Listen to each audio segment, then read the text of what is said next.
Hello and thanks for joining us on Nationwide. We are live on the network service of the NTA.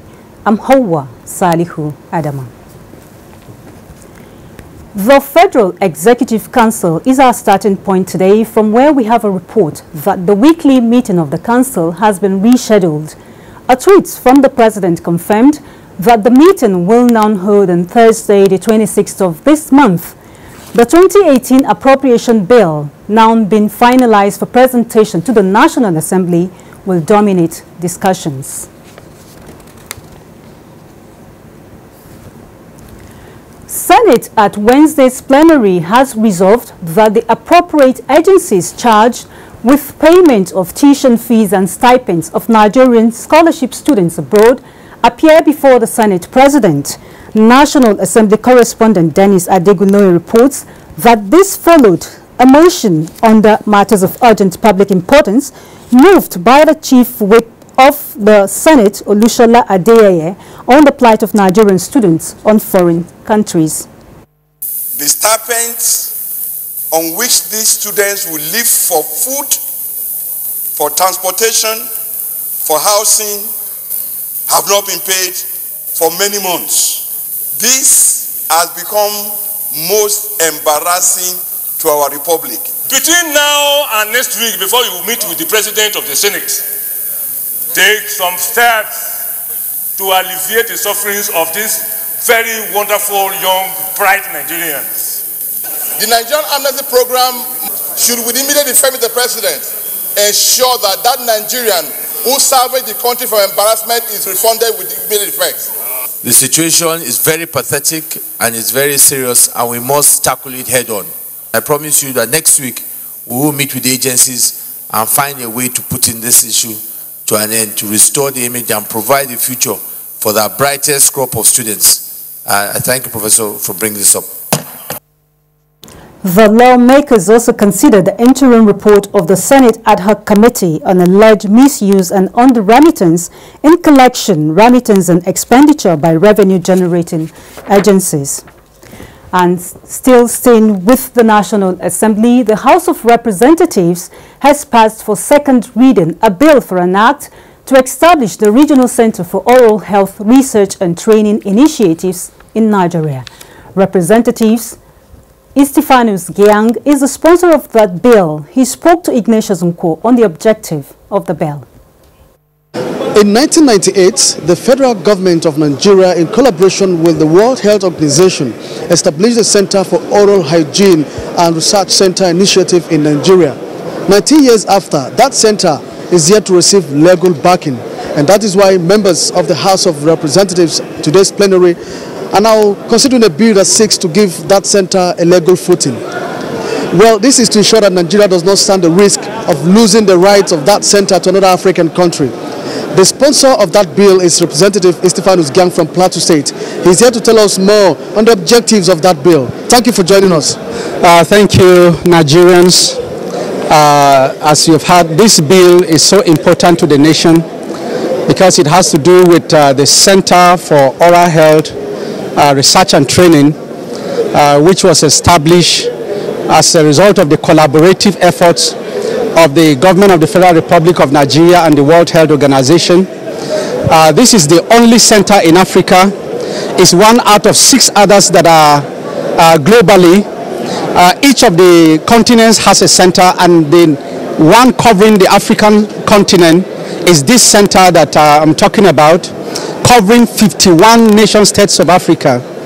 And as part of the Memorandum of Understanding that gave rise to this center, it is part of the obligation of the government of Nigeria to give the center a legal instrument, legal backing that will ensure and guarantee its existence. And failing which Nigeria risked to lose that center to another African country. Thank you very much. Thank you.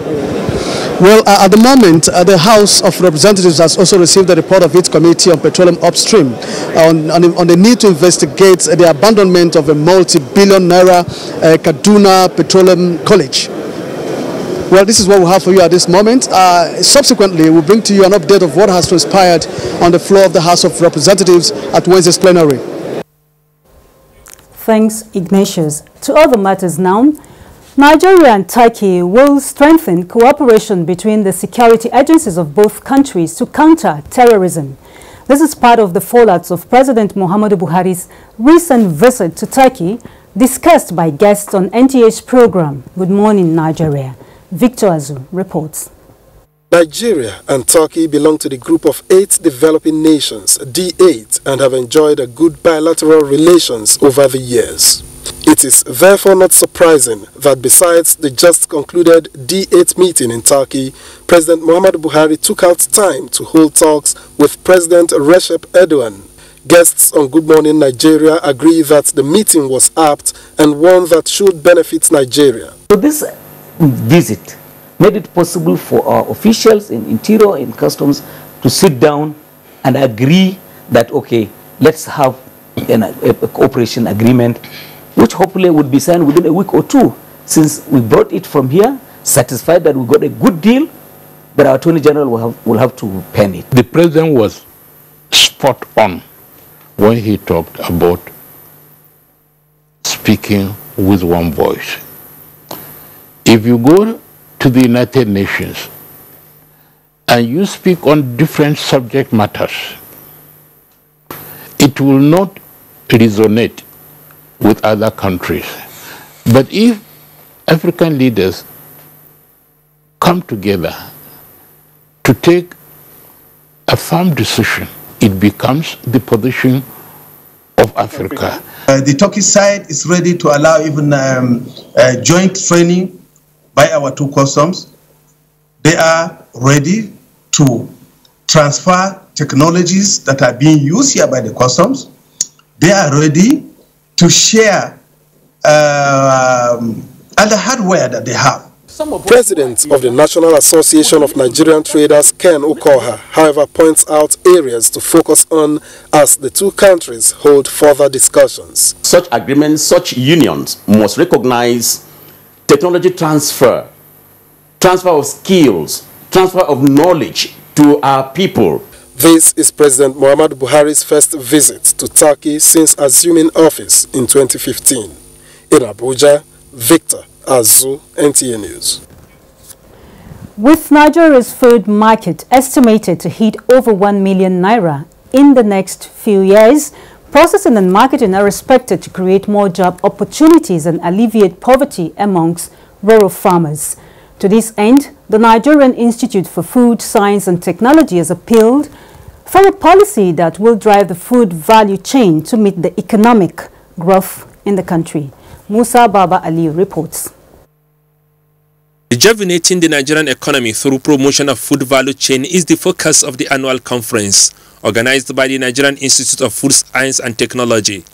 The conference examines the economic outlook of food value chain in Nigeria, the opportunities as well as challenges associated with production, processing and marketing of processed food.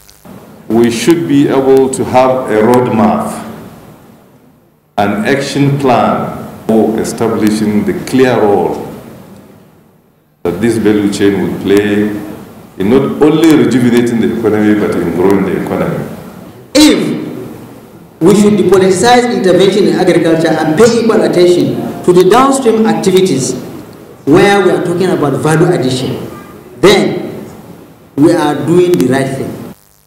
Representatives of Minister of Agriculture and that of Science and Technology unveiled various programs and policies of the government towards ensuring that Nigeria meets its food needs, at the same time the demand of the Nigerian produce outside the country. So we need to actually put in a lot of money into research, into our research system. The government should not shy away from funding research. The conference also provided a platform for investors in the food production industry to discuss areas of interest in all the food value chain in the country. In Abuja, Musa Baba Aliyu, NTA News. And it is now the mandate for officers in charge of driver's licenses and vehicle number plates to improve working relationship with the public, preserve transparency, accountability and selfless service. This was the marching order by the Corps Marshal Federal Road Safety Corps, Boboye Oyeyemi, to heads of driver's license centers at a training in Abuja. Over now to Ronke Kolawole. Procuring driver's license and vehicle number plates requires a number of processes seen by some Nigerians as cumbersome and tiring. In a bid to beat the process and easily acquire the license, some prospective drivers are falling victims of counterfeiters who peddle their products as genuine. But with the new driving license regime of the FRSC, vehicle drivers are compelled to visit their issuance centers for biometric capturing, a process that attracted divergent views on a visit to one of such centers in Abuja. My first time here, and I'm very happy that they have this in place. Very proud of these guys. And, you know, hopefully they'll have a database. I hope this is the same across the country. This is my second time. I've paid for this license to an officer, and he went away with my money. And I have to leave my work at the hospital to come here, only for me to be staying for the past 45 minutes, and nobody's attending to me. So I'm not happy. In May this year, Vice President Yemi Osinbajo signed 3 executive orders on the ease of doing business in Nigeria. Keying into this initiative, the FRSC is building the capacity of the heads of driver's license centers across the nation to improve service delivery and safety on the Nigerian highways. This is why we must not rest on our horse, and despite the modest achievement we have recorded in the project, Corps Marshal Boboye Oyeyemi, who emphasized that the training and retraining of officers in the past 3 years have improved the process, said more efforts will be made to build public trust. nothing should be allowed to distract your commitments to delivering on our mandate of efficient service delivery to the people, or be allowed to truncate the system. Rather, everyone must be prepared to face the challenges heads on. The workshop was organized under the auspices of the National Vehicle Identification Scheme. Ronke Kolawole, NTA News. And it's time to join Jennifer in our Lagos Network Center for top stories from that zone. Hello, Jennifer. You're on. Hawa, welcome to Lagos. Now, former President of Nigeria, Olusegun Obasanjo, will be crowned Robbie King of Festac and Patron of African Culture at the 40th anniversary of Festac 77. It was disclosed by the Director General, Center for Black and African Arts and Civilization, CBEC, at a press conference in Lagos in preparation for the anniversary. Annie Daniels has details. The Center for Black and African Arts and Civilization, CBAC, was established in fulfillment of Nigeria's pledge to hold in trust all materials displayed at Festac 77 for better preservation. Director General, CBAC, Ferdinand Danikwe, noted that the cultural festival provided a platform to intensify campaigns for continued cultural heritage, understanding and unity amongst blacks, African countries and communities. It is therefore to reawaken the consciousness of Nigerians world over the need to protect and preserve Africa's cultural heritage that the 40th anniversary of Festac 77 is to be celebrated.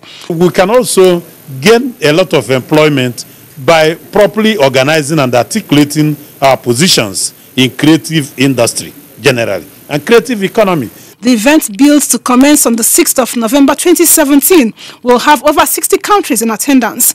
And hero of Festac 77, former President Olusegun Obasanjo, alongside other persons, will be honored. And we want our young stars to learn from them. And in addition to the fact that Nigerian leaders, the planners of Nigerian political economy, should learn from the contributions from this sector. The event will last for 6 days in Lagos. Annie Daniels, NTA News. Now, Southern governors have commended the sterling contribution of women to the society, stating that their role is critical to the development of the nation. The governors who spoke at the opening ceremony of the 17th National Women Conference, organized by the Committee of Wives of Lagos State Officials, with the theme, She Creates, She Transforms, took turns to celebrate the doggedness, dexterity and creativity of women and their notable contributions towards building a better society. No longer be seen as a social support or empowerment, but as a necessary step to revive and improve the economy. The highest kind of love on earth dwells in a woman's heart. We must celebrate women not as an event but as a habit. The wife of the Vice President, Dolapo Oshibaju, and wife of the Lagos State Governor, Bolanle Ambode, urge women to work hard to transform their children and wards into greatness and create a safe and secure society by inculcating the right virtues in them. Let all hear your voice as you love Nigeria with all your strength. Speak up to defend her unity. Speak up to uphold her honor and glory. Nigerian queen, daughter, sister, mother, friend, create and transform. We need you. We must desist from and discourage child labor, child abuse, and fight child trafficking with all our strength. Highlight of the event was the presentation of the Inspirational Woman Award to the first female mechanic in Lagos, Sandra Agwebo, by Mrs. Oshibaju. Ooh, we are strong, we are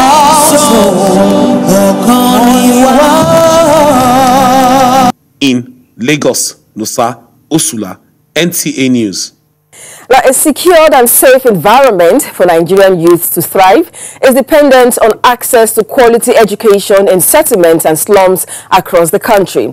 This was a consensus of stakeholders in human development at a one-day sensitization workshop on exposing the girl child to ICT. The event was put together by Sea Hope, a non-governmental organization in Lagos. Musa Toliat has the details. The deplorable state of infrastructure and visible abject poverty that abounds in slums and settlements across the Lagos metropolis necessitated the need to expose girls in the slums to quality education in ICT. Organizers of the event said one of the areas selected for the takeoff of the ICT initiative is Makoko, described as the world's largest floating settlement. 50% of all out-of-school children in the world are based in Nigeria and predominantly girls. And so we are ensuring that girls not only stay in school and excel, but that girls go for the best of the fields. There was a career talk on ICT and the benefits of exposing the girl child to information technology early in life. It's going to help in confidence building. It's going to help those in the slum not suffer isolation and to contribute to the growth and development of their community. Some communities, teenage mothers are everywhere. It's just to open them up to things that go beyond the environment. Some participants drafted from communities in Makoko expressed delight at the initiative. Without being computer literate, you are just nothing. It will change our life very good. Officials of the non-governmental organization say there are plans to establish ICT centers for girls in Makoko and other economically disadvantaged communities in Lagos State. In Lagos, Musa Tolian, NTA News. Now, those are the stories at this hour from Lagos. Back to Hawa in Abuja for more on Nationwide. Many thanks to you, Jennifer. And moving on, there are calls for the adoption of right values and strong institutions in consolidating peace and unity in the country. Talatu Ezirike reports that this was the position of discussants on NTA's Current Affairs program, Tuesday Live. Peace and unity have been universally accepted as ingredients for overall growth. Its absence often gives rise to civil disturbances, insurgency, conflict, and other violent reactions. Analysts are quick to say that countries like Syria, Libya, and Somalia could trade places for peace following instability in those countries. Nigeria has had its experience, especially the 1967 Civil War, which has done nobody any good. So a lot of people will say, but you were leading the first one. Yes, I led the first one. I don't think a second one is necessary. We should have learned from that first one. There are therefore calls for concerted effort to tackle recent challenges that include clamor for restructuring, agitations and hate speech that undermine national unity and peace. A lot of lies is being put on the social media, which is not good, and we are not supposed to follow that. Peace is generally about understanding, and that's just the key word. For others, the need to deal with factors that give rise to instability, and for key players like religious leaders to walk the talk on educating Nigerians on the importance of peace and unity. Nigerians should wake up to their responsibilities of nation building by building blocks of relationship, intermarriages. I'm one of those that believe that we should knock off this thing called state of origin from our forms we are filling. The issue of corruption must be emphasized because it's causing a lot of damages. We must actually have orientation, especially for the youth, right from the primary school, not only in the institutions, but in our mosque, in our churches. There should be emphasis on this. We should not be creating more walls that divide us, but we should be creating more bridges that unite us. The general consensus is that the time for blame game is over.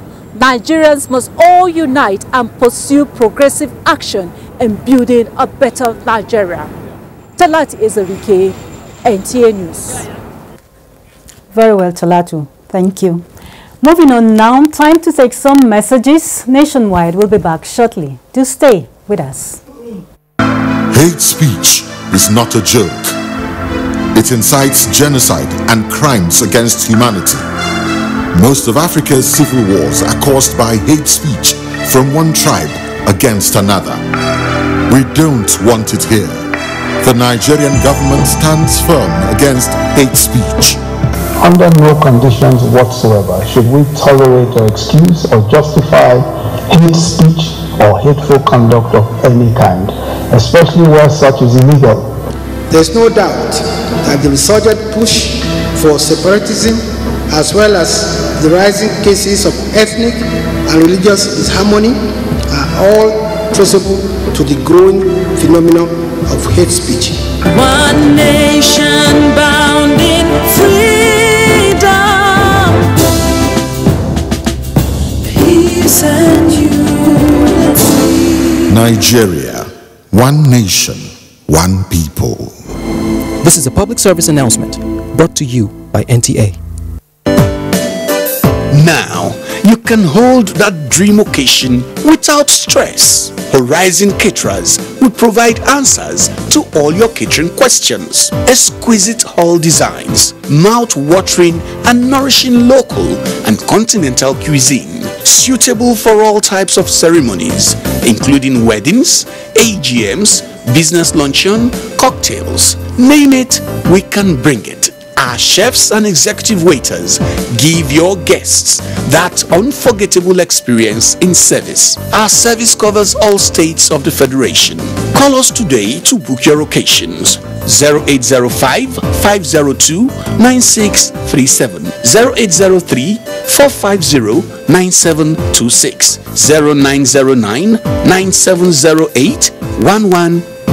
Horizon Caterers. Experience catering beyond the horizon. Oga, I don't wash the whole car. Oga, 500 naira me. Oga, you don't inspire my life. Adamu, which kind magic 500 naira won't do? Did I even reach you to take carry me comot safe? Now good day. But he reached me to enter draw to meet with Dangote one-on-one. With the FGNI app and just 500 naira, you stand a chance to meet one-on-one with Alhaji Aliko Dangote, Africa's richest man. As the inspired meetings gives Nigerians a chance to meet one-on-one with icons. To qualify for the draw, download FGNI app from Apple Store or Google Play Store.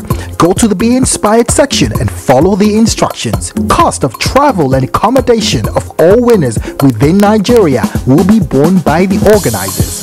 Entries close at midnight on Sunday, 12th of November 2017. Terms and conditions apply.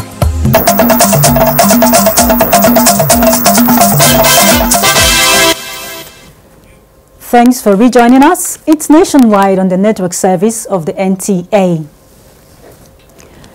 More than 400 illegal arms surrendered by suspected cattle rustlers under the Katsina State Government Amnesty Program have been destroyed. Aminu Ishaq Abbas reports that this was the second phase of the destruction exercise in line with the federal government pact within the West African sub-region, which prohibits movement of small arms. The destruction of more than 420 illegal arms was part of the Katsina State Government disarmament program. The arms and ammunition were surrendered to Katsina State Government under its amnesty program, which was designed to arrest the activities of suspected cattle rustlers. Chairman Presidential Committee on Small Arms, Mr. O.J. Dixon, said the destruction of the illegal arms in Katsina State was in tandem with the ECOWAS protocol, which prohibits smuggling of small arms within the West African sub-region. Governor Aminu Bello Masari, represented by the Secretary of State Government, Dr. Mustapha Inua, who is also the Chairman Amnesty Committee, said his administration will continue to ensure prevailing peace and security in the state. Recognizing the challenges of insecurity and drug criminality sustained and aggravated by the widespread availability of arms and ammunition to criminal elements in our society, the government of Katsina State launched an arms surrender program, otherwise called Katsina State Disarmament Program. In Katsina, Aminu Ishaq Abbas, NTA News. The Nigerian Army has launched the first phase of its empowerment scheme to internally displaced persons. The event held at the Malkohi IDP camp in Iola is part of the Army's effort at empowering victims of insurgency. Rayanu Bala reports.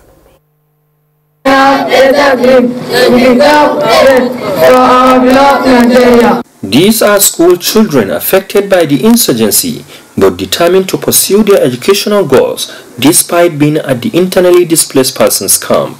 With the Nigerian Army, empowering parents of these children with needed empowerment tools will make them self-reliant even after returning home. The empowerment scheme, an initiative of the Chief of Army Staff, Lieutenant General Yusuf Tukur Buratai, provided to the beneficiaries computers and printers, hairdressing machines, carpentry tools, and various materials needed for livestock production. Governor Muhammad Umar Jibrila, who flagged off the empowerment scheme, described the initiative as laudable, saying the state government is making effort to close the IDP camps since peace has returned to the insurgency-affected areas. And I also want to seize this opportunity to advise those beneficiaries to use these materials religiously, because I'm sure they will learn a lot of things by the time they leave this place. The Army will continue to partner with other stakeholders positively from time to time whenever the need arises in the areas of providing security and humanitarian service. At the 23 Armored Brigade Yola, Governor Muhammad Umar led the foundation of Army Children's School and also commissioned Yusuf Buratai Recreational Park. In Yola, Rayanu Bala, NTA News. And from empowerment in Iola, we move to infrastructure development in Enugu. It's now over to Beauty to tell us more about this and other stories. It's good to see you, Beauty. Heartwarming to see you, Hawa, and a very pleasant welcome to Enugu. Enugu State Governor Ifeanyi Ugwuanyi has flagged up an urban expansion project worth 358 million naira at Mboho in Ogu local government area of the state. As our governor emphasized that the project, when completed, will be a befitting gateway into the capital city from Abia State. Ijoma Agweke will take up such reports. The project is aimed at developing additional satellite towns with a view to decongesting human traffic in the capital city. The governor said the area will be adorned by solar power street lights, traffic lights, security posts, and dual carriageways. Governor Ugwuanyi, while appealing to residents of the area to cooperate with the contractors as they deliver the project, restated his commitment to open up more urban centers to further attract investments to the state.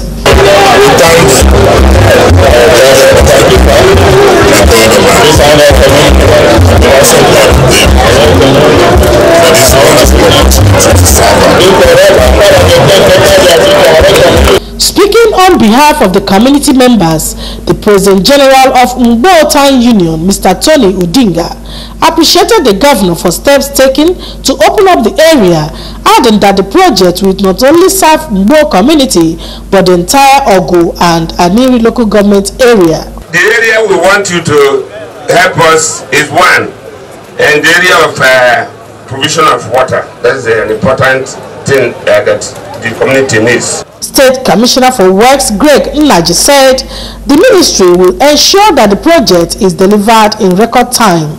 In Enugu, Ijomu Gweke, NTA News. The need for security consciousness and vigilance among the citizenry has been highlighted at a forum on enhancing the security of lives and property of people in Enugu State. Nkiru Ayefena reports that the forum was organized by the Association of Heads of Federal Establishments.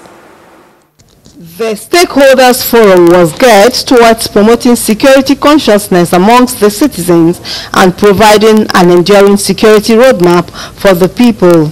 Speaking on the theme, enhancing the security of lives and property of people in Enugu State, Dr. Chinedu Aguba of Enugu State University of Science and Technology, while describing security as the byproduct of a nation's governance prowess, stated that there can be no properly secured state without good governance. The Enugu State Director, Department of Security Service, said the involvement of the citizenry in security matters will help to curb security challenges in the society. Security is a role we must all perform. As citizens, pay a clear call to all relevant stakeholders and the good citizens of this state to join hands with the police to achieve a minimum crime society. The Chairman Association of Heads of Federal Establishments, Mr. Ngozi Uchela, and Chairman on the occasion, Mr. John Ebu, expressed the hope that through the forum, better ways will be fashioned out to safeguard the lives and property of the people. In Enugu, Nkiru Anyefyana, NTA News. Over 2,000 staff members of the University of Nigeria, Enugu campus, are benefiting from a free medical eye screening organized by the Department of Ophthalmology, University of Nigeria Teaching Hospital, Itukozala. Amaka will complete such report. According to recent research, an estimated population of about 253 million people live with visual impairment globally, where about 80% of these cases can be prevented and cured if detected early.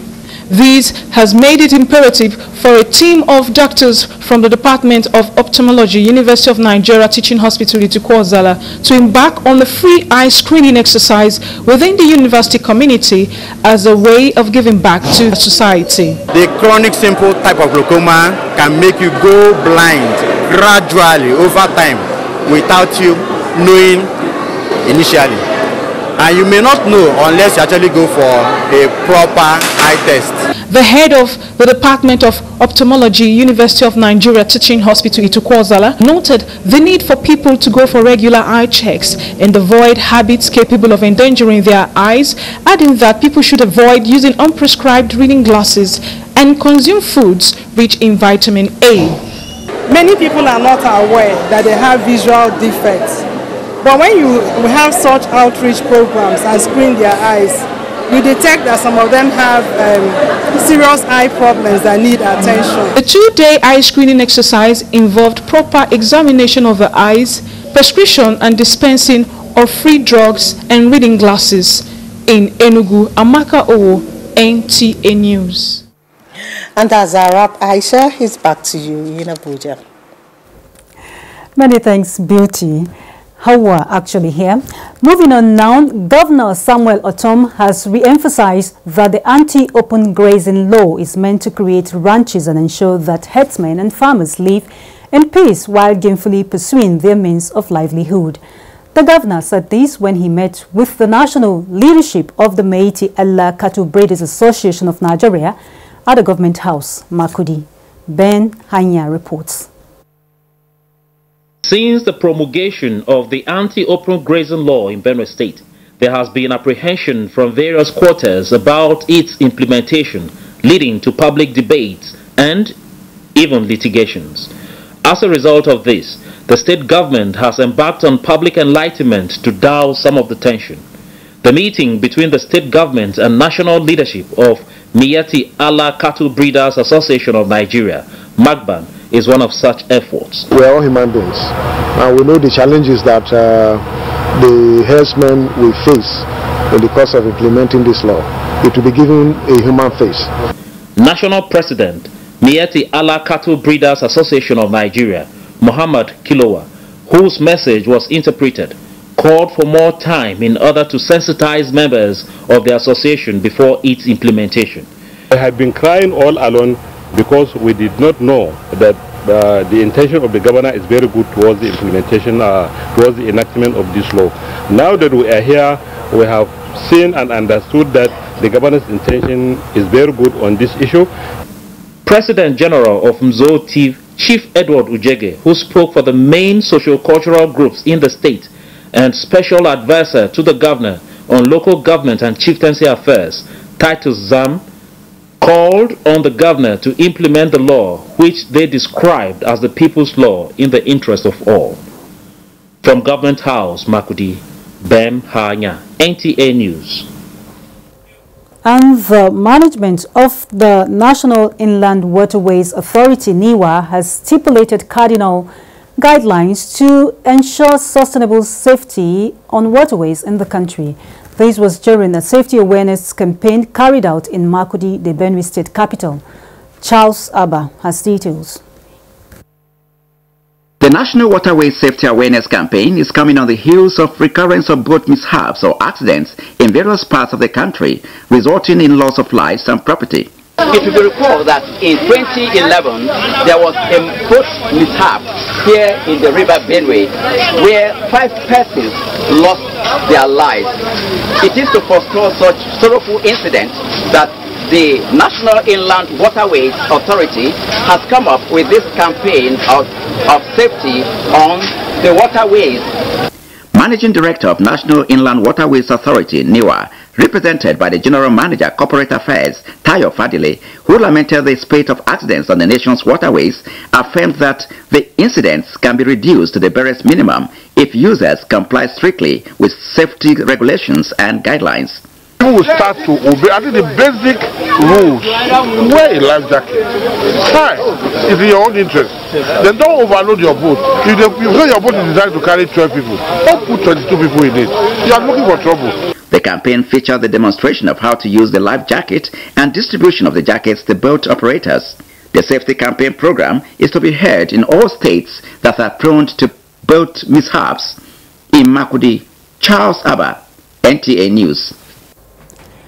The Ministry of Labour and Employment, Chris Ngige, has flagged off skills and vocational training for 18,000 youth in Kebbi State for income generation. The empowerment program is part of the National Directorate of Employment's initiative aimed at reducing the rate of unemployment across the state. Emmanuel Ayimiro completes the story. One of the policy thrusts current administration in eradicating youth unemployment is to create opportunities in different quick-win vocational skills. We want to train 18,000 persons under 3 programs of ours, ranging from fabrication and welding, electrical, mechatronics, and for the women, tailoring, baking, cosmetology.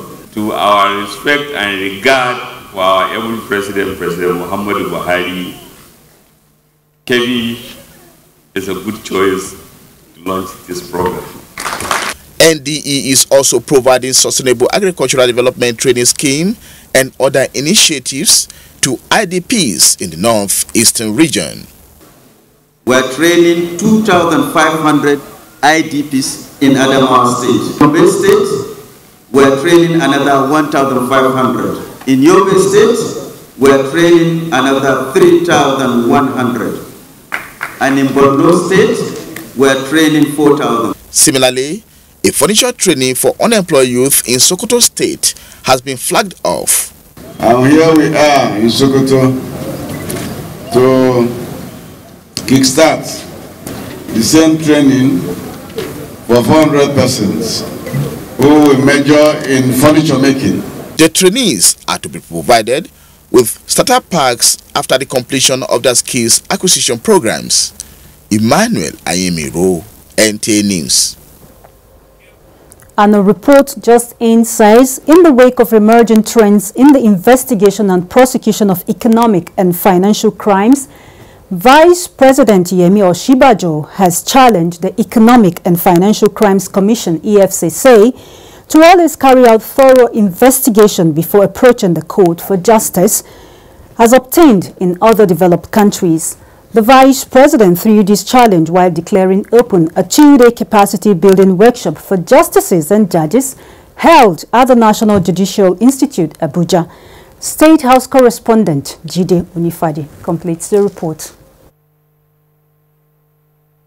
Vice President Yemi Osinbajo described as a wrong notion the belief that insecurity is the problem of the nation. Corruption, he says, has always been the root of all evils befalling the people. Corruption threatens our security, it threatens health, it threatens education, and even our public existence. Join the Global Fund for the provision of vaccines for the poorest in developing countries. Stop providing funds to Nigeria for a while for alleged mismanagement of funds by Ministry of Health officials between 2011 and 2013. Nigeria had to refund $2.2 million. While commenting the introduction of specialized court for trial of corruption cases by the Chief Justice of Nigeria, Vice President Yemi Osinbajo says the executive and judiciary working together is necessary and important for prompt delivery of justice. In working together, all of us in these institutions, the executive, the judiciary, and the legislature, are mindful that by the very nature of systemic corruption, all institutions are affected one way or the other.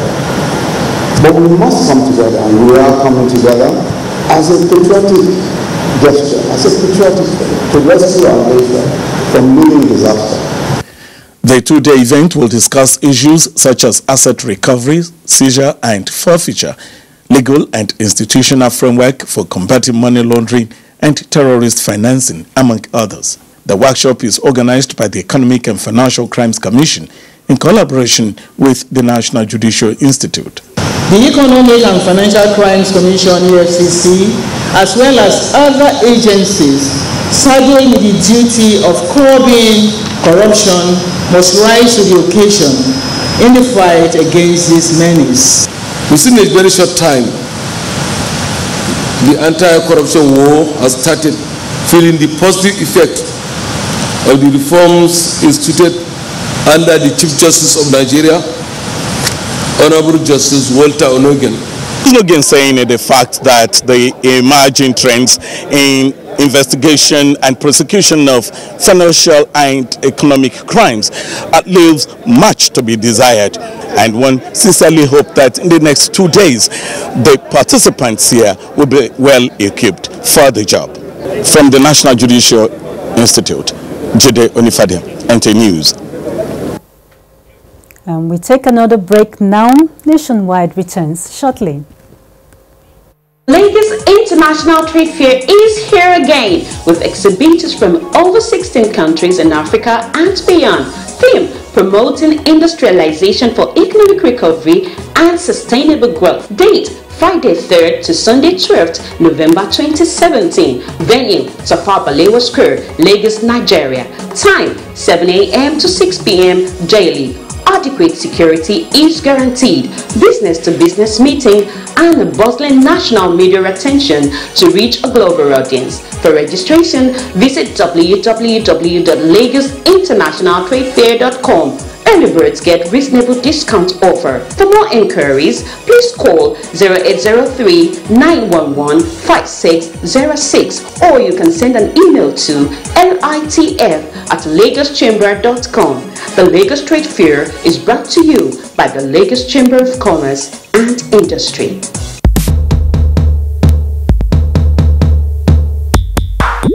The Coastal Week. 7 captivating events, 7 special venues over 7 days. 777. The Coastal Week. Music everywhere across the city. The Coastal Week. Happiness everywhere across the land.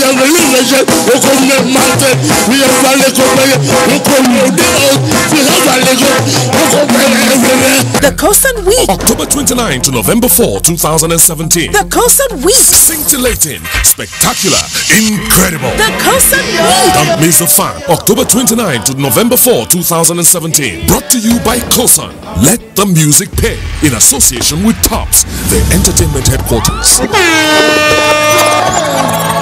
So wish me well. Just wish me well.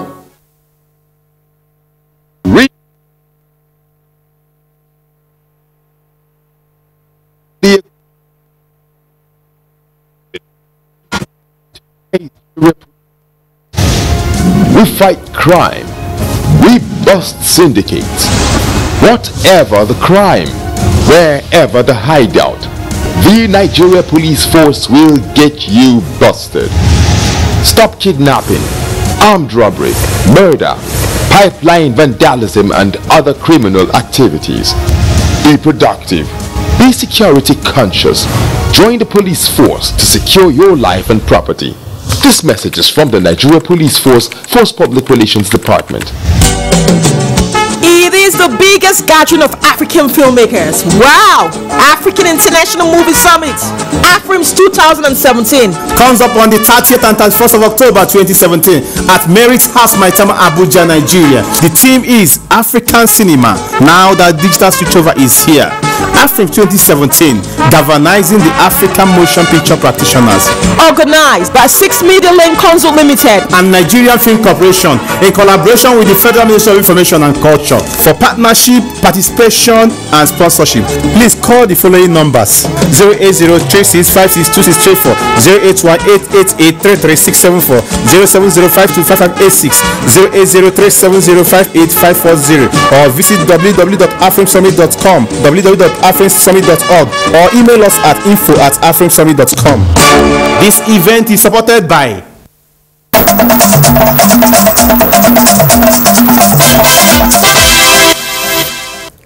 Thanks for rejoining us on Nationwide. The 2017 Mipcom conference held in France ended with a lot of possibilities for content producers. The conference also created a platform for interaction with global content producers to harness the potential of the Nigerian Television Authority as the largest television network on the African continent. Gufan Shaji completes the report. The international programs market at the Cannes Festival in France annually provides platforms for knowledge sharing among different participating countries of the world. 2017 Cannes Festival came with its usual pomp while providing avenues for actualizing the globalization of production and creativity. The Nigerian Television Authority, as well as her sister information and communication agencies, were on ground to share Nigerian media and production market and indeed promote the African perspective. We want to be able to produce our own. We want to be able to sell what is ours, our culture. We want to be able to sell it across the world. And show the world the amount of talent that is available in our country. We have a reservoir of talent which can become the basis for new projects in content production for the television of the 21st century. Mipcom witnessed a multitude of new international partnerships, and opportunity for content producers to interact with the Nigerian Television Authority and tap into the Nigerian experience. Some are coming for our sponsorship, some want to make placements based on payments from the NTA, some also want to have maybe a joint effort to source for sponsors. And I think it is quite impressive. The conference culminated with an evening of dining and wining. Ifan Shaji, NTA News. The ongoing 11th edition of the NTA ETV Arts, Science and Technology exhibition has recorded more participation from schools in different parts of the country. Let's now hear more from Oyeyemi Ajayi, who was at the expo.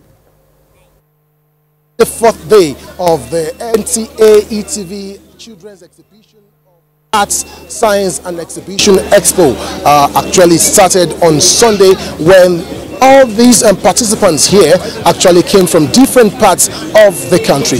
This is the 11th edition of the series. The theme for this year is renewable energy, industrialization, arts and agriculture as tool of bringing Nigeria out of recession, and it also has a sub-theme of post-harvest processing and preservation, and using arts and craft to promote tourism. And one of the participants here with me is 14-year-old Ekene. We have the solar panel and the wind turbine, which serve as the generators in the project. They help to generate the electrical energy, because the solar panel converts solar energy to electrical energy, while the wind turbine converts wind energy to mechanical, then to electrical energy. Then this is the power compartment. In the energy generated is then passed to the power compartment. Power compartment regulates the amount of electricity that is being passed to the battery to avoid overcharging of the battery. Then when it's then passed to the battery then sends the current to the inverter. In the inverter we have the transformer, the oscillator amplifier. The oscillator helps to convert this direct current coming from the battery to alternating current. Then it sends it to amplifier, which amplifies it to 50 Hz of frequency.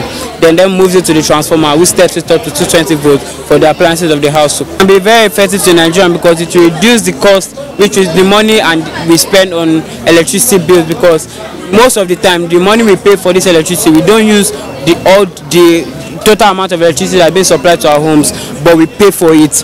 Now, it's expected that at the end of this expo exhibition, winners will actually emerge, and definitely they will go home with different prizes. But it's not really about the prize, but the main question is how can they be used in terms of development of Nigeria. Back to you in the studio. Many thanks to you, Oyeyemi. To other matters now, federal government's project initiated before and during the Buhari administration will be completed for the benefit of Nigerians. Minister of State 2 for Power, Works and Housing, Suleiman Hassan Zarma, said this after inspecting federal projects in Gombe State. Emmanuel Akila completes the report. The minister's first port of call is the Federal Secretariat Gombe, which was started in 2012. The structure has now been completed with all office furniture put in place. Honorable Suleiman Hassan Zarma, who is also a surveyor, had the opportunity to interact with staff of his ministry in the state and discuss the final aspects of the project, which include power and water supply, as well as access road to the secretariat. The federal government housing program, initiated by the Buhari administration in 2016, going on in all the states of the federation, was next. The minister said the federal government is passionate about reducing the hardship of Nigerians, therefore urged the contractors to take their job seriously, giving them assurance of paying all their claims. This is how the minister summed up the visit. They are buying materials, they are employing people, so they are key into our own vision. We are going to push for them to get their payments, for work to continue, for us to be able to deliver houses like we promised to the electorates and citizens of this country. The All Progressive Congress, the minister's party in Gombe State, had hosted him in a dinner to congratulate him for his new appointment. In Gombe, Emmanuel Akila, NTA News. The search for a new leadership for the People's Democratic Party, PDP, is on. As a prelude to the elective convention, the party's National Executive Committee at its 76th meeting approved guidelines for the event. Political correspondent Abdullahi Garba Kudu reports. It is now officially adopted by the National Executive Committee of the People's Democratic Party that the elective National Convention of the party holds December 9th in Abuja. The mood at the National Secretariat is characterized by campaigns and politicking. The concern of the highest ruling body of the party, National Executive Committee, at its 76th meeting is how to come out from the convention more united. We must be careful while pursuing an interest. We don't pursue to the extent that will create a dangerous precedent that somebody power hungry can use it tomorrow to unleash some other kind of issue which we have no way of checkmating. We must stand away from all form of impunity and call for the radicalism. In PTP, we must remain all equal. And all matters of the party, we have witnessed their commitment to ensure that we succeed. Other issues discussed at the meeting were constitutional amendment, waivers to some state members, and Ekiti state chapter friction between Governor Ayo Fayoshe and some leaders in the state. There are currently 8 aspirants seeking the position of the national chairman of the PDP, 6 from the southwest and 2 from the south-south part of the country. Abuja, Abdullahi Garba Kudu, NTA News. Sports now, and it's over to Tamara Ebiwe.